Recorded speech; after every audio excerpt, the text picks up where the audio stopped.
the novel 1984. As I said, you definitely need to check it out now more than ever. And as I said, it's time for Pothead Punditry.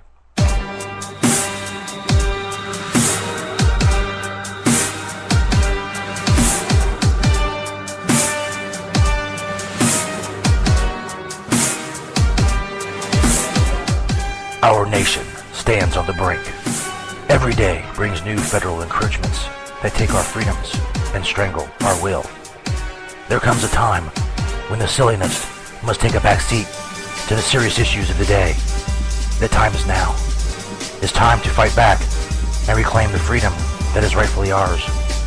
It is time to discuss the serious issues of the day with Stoner Jesus' Pothead Punditry.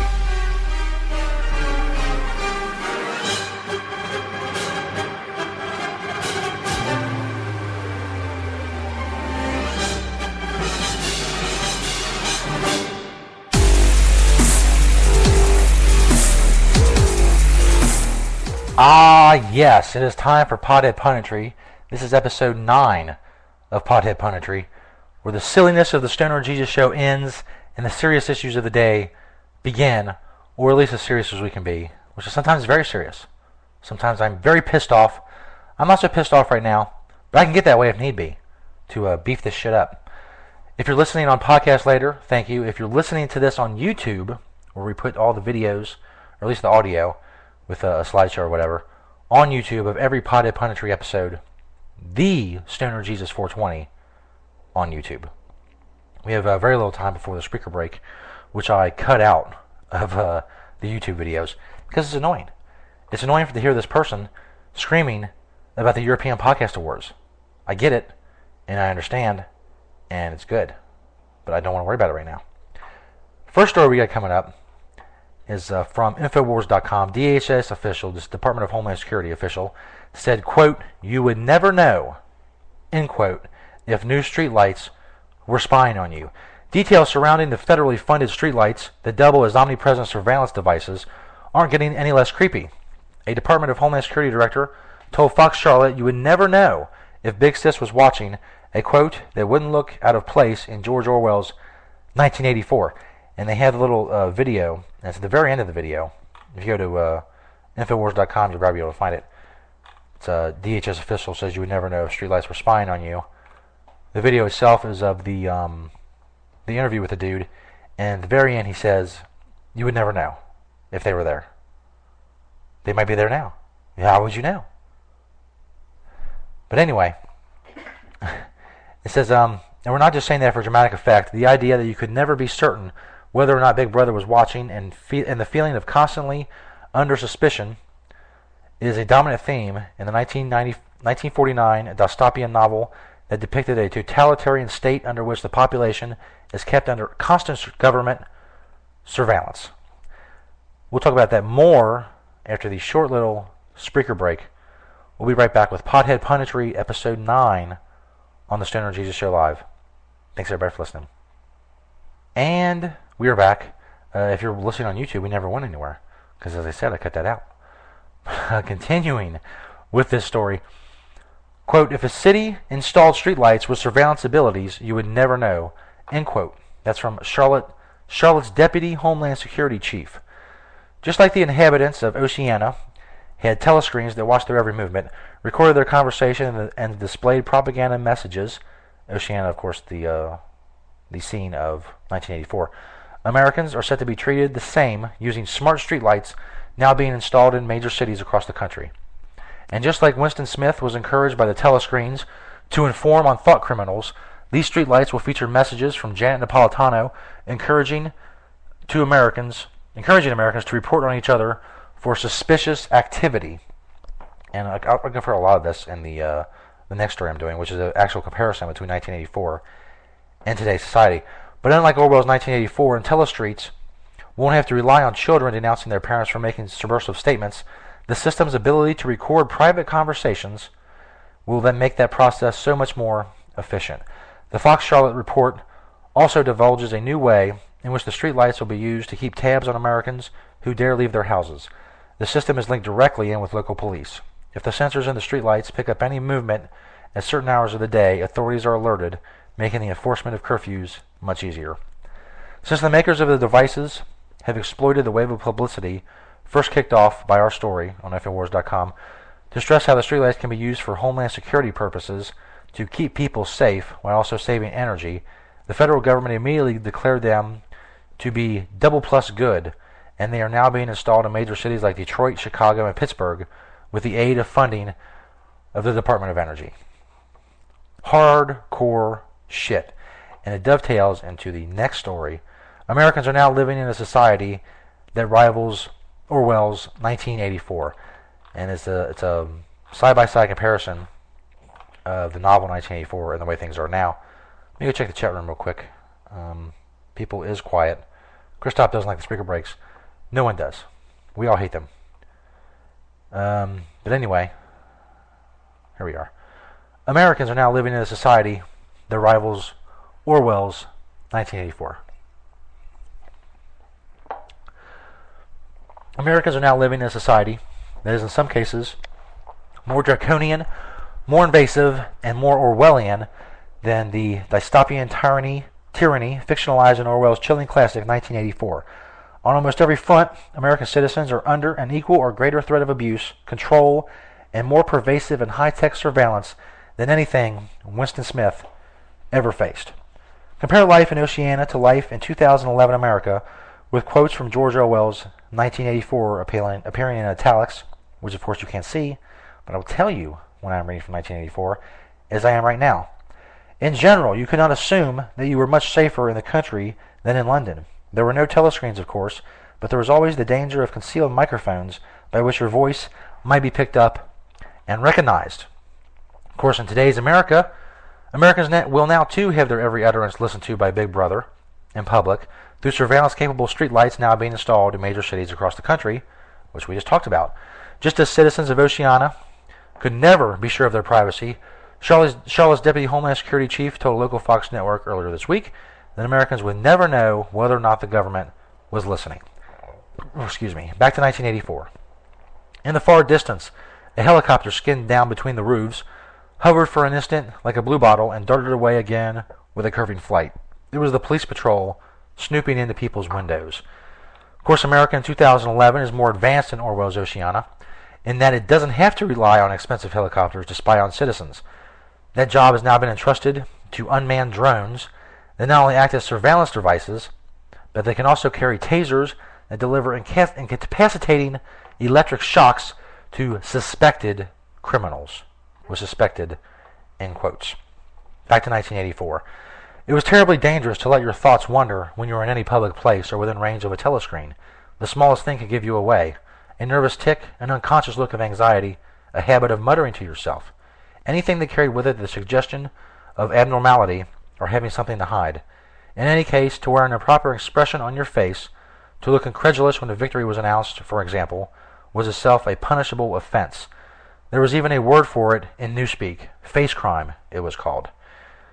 Face crime is now a reality in 2011 with the aid of behavior metrics, a new omnipresent surveillance technology developed for the U.S. Air Force and destined to be used in law enforcement to monitor suspicious behavior. The system revolves around a camera that tracks facial movements biometrically in order to build a psychological profile of the individual under surveillance.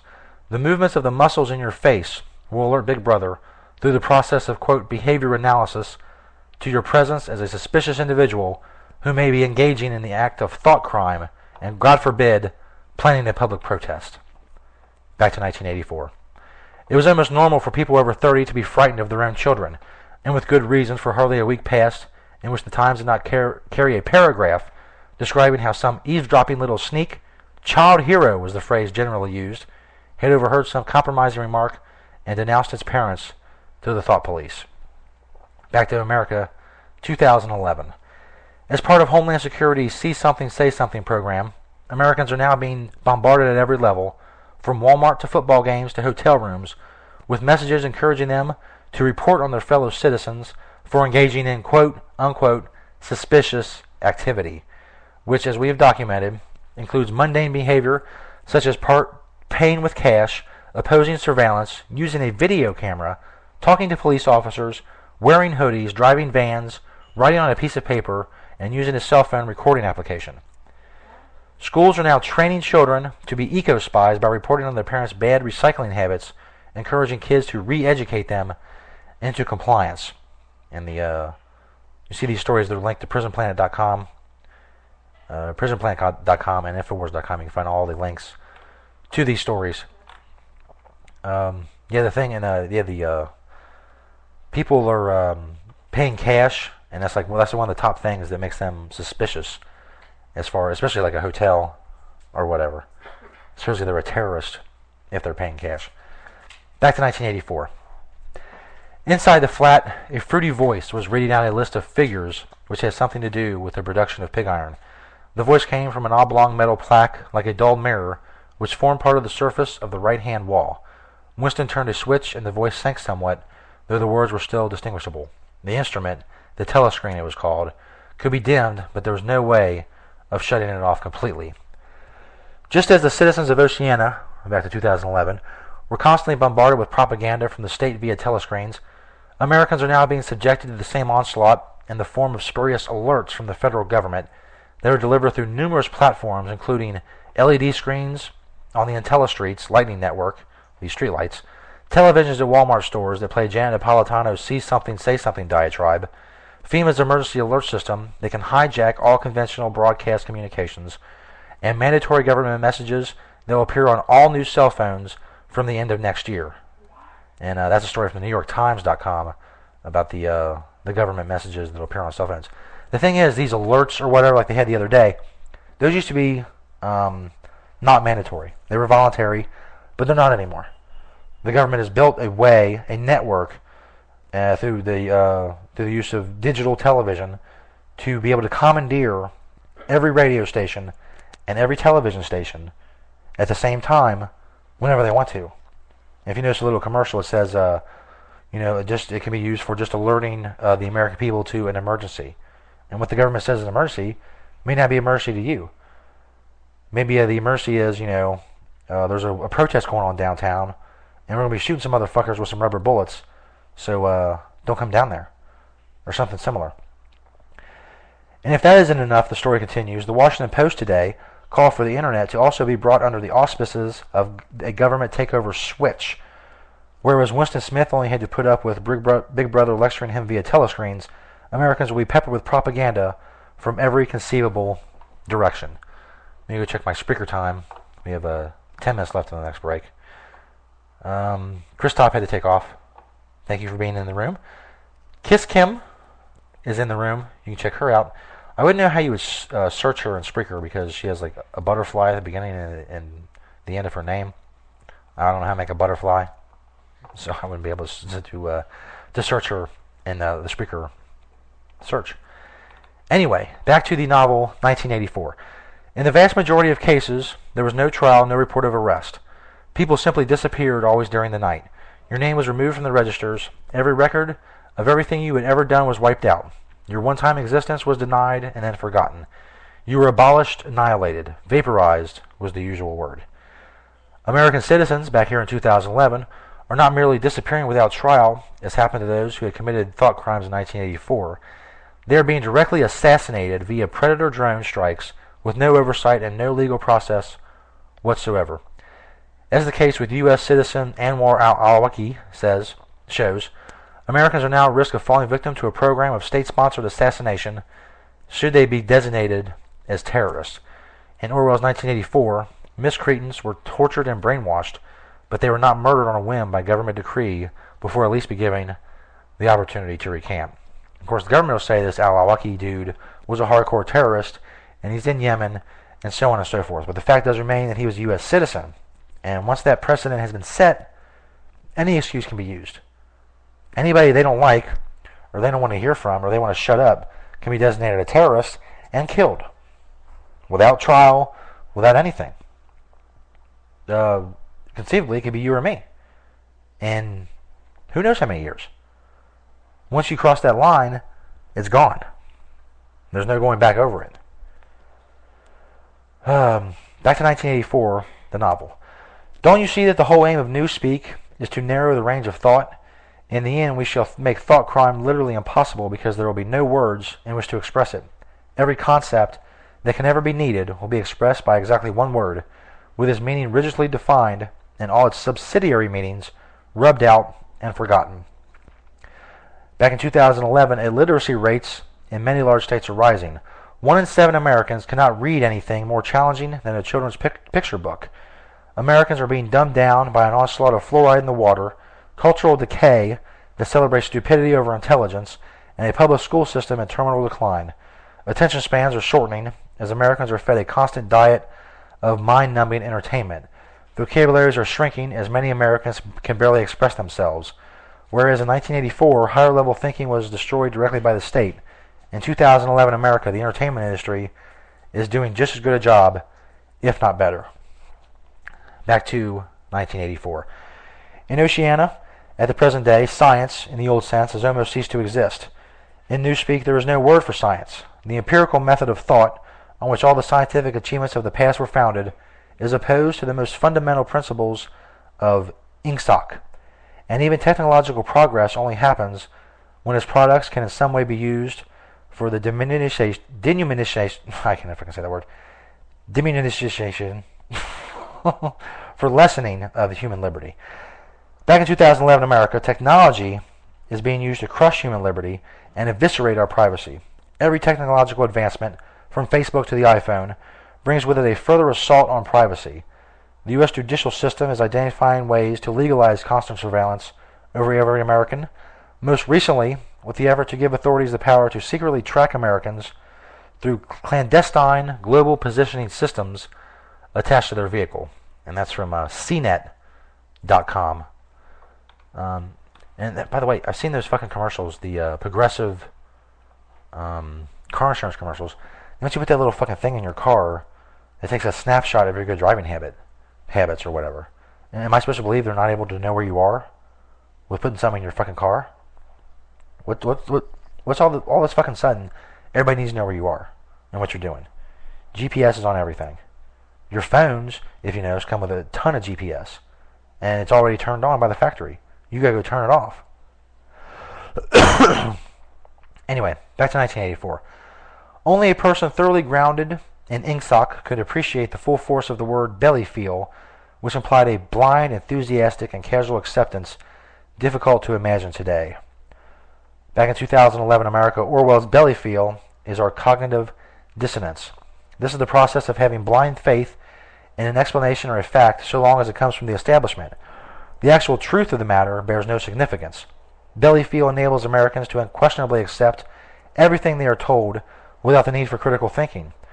On the eve of the invasion of Iraq, 69% of Americans believed that Saddam Hussein was involved in the 9/11 attacks, despite there being no evidence whatsoever that this was true. There are just a handful of examples that illustrate. These are just a handful of examples to illustrate how Americans and Westerners in general are now living in a society that rivals and in some cases outstrips the world of Winston Smith in 1984. Smith was eventually made to love Big Brother and accept that 2 + 2 = 5 if the authorities say it does. The question is, will Americans ever reclaim their sense of dignity or freedom, or, like the party members in Orwell's Oceania, will they learn to love their servitude? And it's a very good question. Are we going to roll over and become slaves, or are we not? At this point, there's no way to know. But we do our little part, and that's what Pothead Punditry is all about, with bringing the serious issues of the day to people who may otherwise not care. There's a stereotype of stoners, which the majority of our audience is, that they don't care. Maybe a lot of them don't. You know, they're mellow or whatever, and you think everything's going to be fine and cool or whatever, but it's not. It's just not. And if you can't see that now, I don't know what to tell you. If it's not clear that the corporations own the government and direct what they want them to do, if it's not clear that not only is this economic downturn not coming back, it was purposely orchestrated by the Federal Reserve.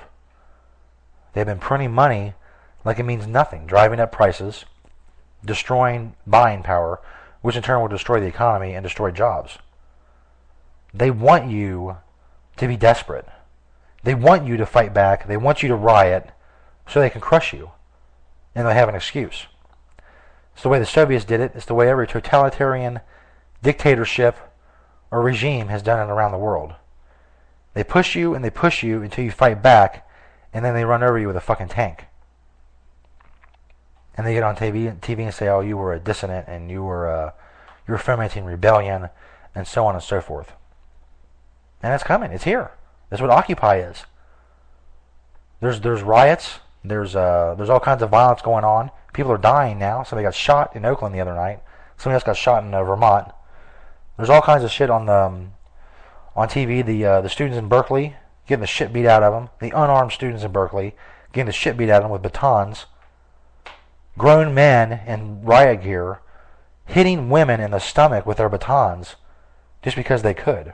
They weren't rioting. They weren't even chanting. They were fucking standing there. The cameraman in Oakland, who clearly is, he asked the cops if it's okay, if he's far enough back. He walks parallel to them for 35 seconds, and all of a sudden one of the cops decides to fucking shoot him with a rubber bullet. For no fucking reason. They don't need a reason. You are making trouble if you're protesting your government, which is your fucking right, but you're a troublemaker. So they can shoot you or taser you. They can maim you like they did Scott Olson or numbers of other people. They can do whatever they want. And if you're not going to accept that, then you'll be mowed over like everybody else. The problem is, well, a great enough percentage of people feel the need to fight back. And when the time comes, when they try to fully crush us, when they shut down the media with their bullshit fucking emergency response system, when they shut down the internet with their bullshit copyright laws and excuses, and you have nowhere else to speak your mind except for going outside and fucking yelling your thoughts, and they shoot you for it, when the time comes, are we going to win? Sometimes you do, sometimes you don't. The founding fathers of this country, they won. A lot of blood was shed. Sometimes you don't. The Soviets crushed many rebellions with just brute military force, and there's no reason the government can't do that. They have the guns. They almost have our guns for a very specific reason. And there's a very specific reason we have them, and it was written into the Constitution. Because if you don't have a gun, you're dead. They can do whatever they want to you. At least with a gun, you have a fighting chance. Anyway, that was Pothead Punditry. We will return with the Stoner Jesus Show Live podcast.